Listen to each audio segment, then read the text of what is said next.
Okay, so we're doing chapters 1 and 2. I will put this video will go on today, but the whole document I have here with all the answers on it, I'll put that on Google Classroom as well on Tuesday. So you'll have that, but in the meantime, you can watch these videos for each part. But chapter 1 lists the common functions of all living things. So the thing I gave you to kind of remember that was Mrs. H. Gren.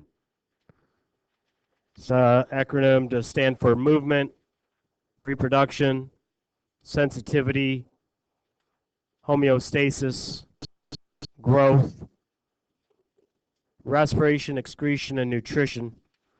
And those last three really go together well because respiration involves, I should say nutrition is absorbing nutrients from the environment, getting nutrients from the environment. Respiration is producing energy using those nutrients, and an excretion is getting rid of the waste. Number 2, list the levels of organization in the correct order. So that I would go from smallest to largest. So we start off with just chemicals, and then the chemicals together will make organelles. And organelles have specific life-giving functions. I don't list that as a step, as a level. But what that means is because organelles each have particular life-giving functions, the cell is the simplest level of living things, of life, okay? And from cells, cells together make up tissues. Tissues together make up organs. Organs together make up organ systems. And the organ systems together, working together, make the organism. Number 3, list the organ systems of the body, include 2 major organs of each system. I didn't include 2 major organs because I figured you could just list your own. But they're muscular, nervous, skeletal, endocrine, lymphoid, reproductive, integumentary, urinary, respiratory, cardiovascular, digestive. Pretty sure I got them all on there. Number 4, why is homeostatic regulation important? Homeostatic regulation means regulating homeostasis. It means homeostasis is just the term that says the concept of a stable internal environment.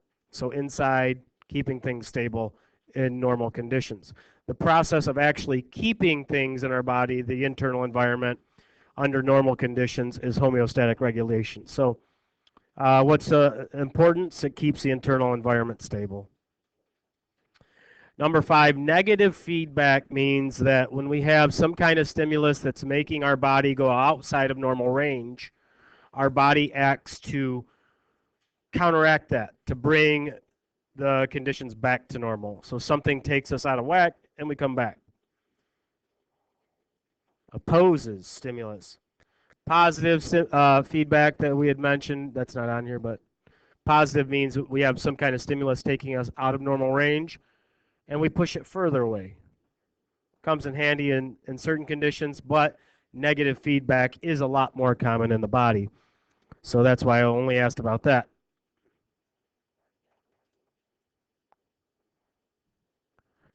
All right, so number 6, regions of the body, couple regions. Cephalic means the head, cervical means the neck, thoracic means the chest, abdominal, belly, lumbar would be the lower back, and femoral is the thigh.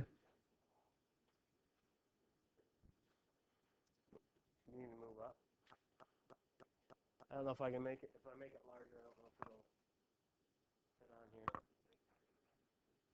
Huh? Just have hand soap.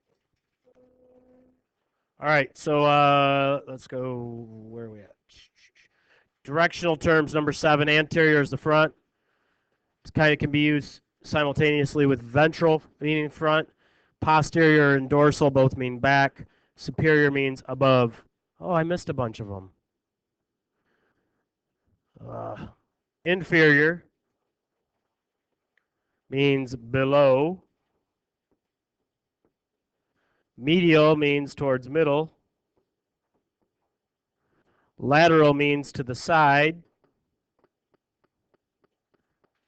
And proximal and distal both deal with limbs.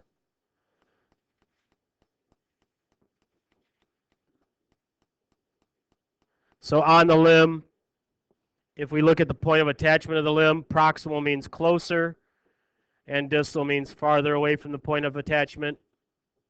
Distal. I'll fix that when I make the final document. Guys good with that? Number 8, the plane. So transverse, all these planes divide the body into two parts. Transverse divides it into a top and a bottom. Frontal divides it into a front and a back. Sagittal divides it into left and right parts.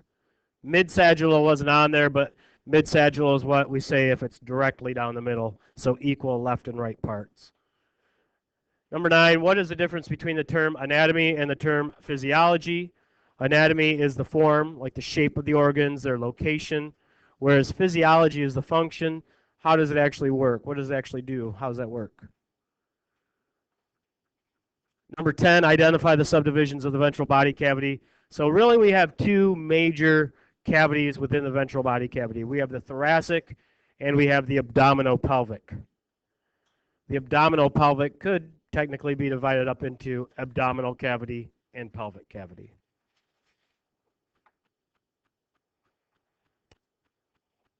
All right, and chapter 2 lists the 3 subatomic particles.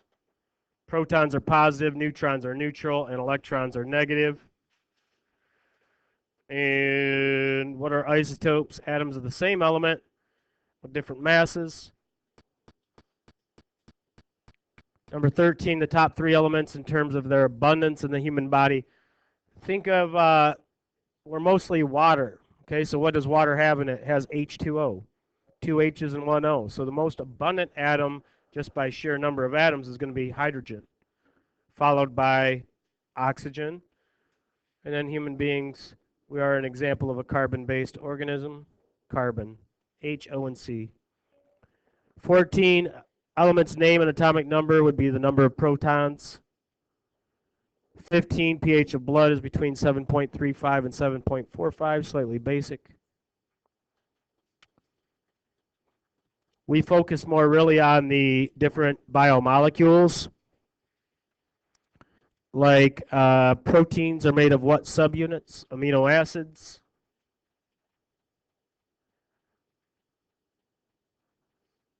'17, compare and contrast the structures of DNA and RNA. Really, we should know that the nucleic acids, first of all, are involved with genetics. So I made a little note on there of that.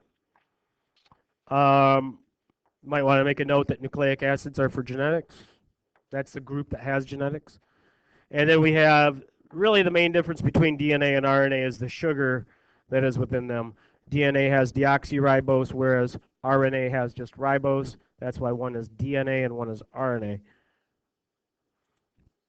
One other note, one thing I wanted to include on there that wasn't, just because it is a question on the exam. ATP is the main energy storing currency or main energy storing molecule of the body, if you want to make a quick note of that.